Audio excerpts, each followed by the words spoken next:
Hello everyone, welcome to Groupboss version 4 tutorial video. Our Facebook lead generation tool lets you collect unlimited leads from your Facebook groups.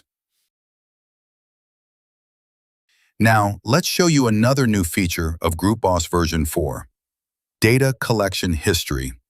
This feature is introduced for your convenience to keep track of the collected data from both the Google Sheet and the integrated autoresponders.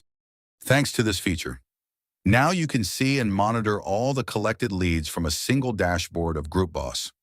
First, go to the Groupboss Chrome extension and tap View History.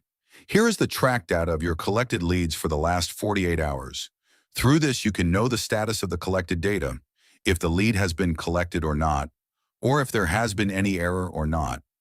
Let's show you how this works by collecting a data. So this person has been approved by Groupboss, and the data has been collected in the Google Sheet. Now let's go back to your data history dashboard and refresh the page.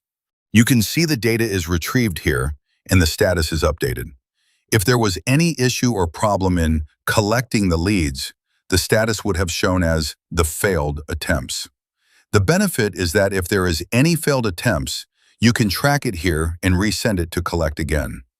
Overall, you don't have to lose any data. Now, if you click on the View button, here we will see the detailed data of the collected leads.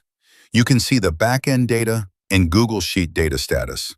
Also find the group information and the lead information. For some reason, if the data is not collected in the Google Sheet, click on the Google Sheet URL and clear it.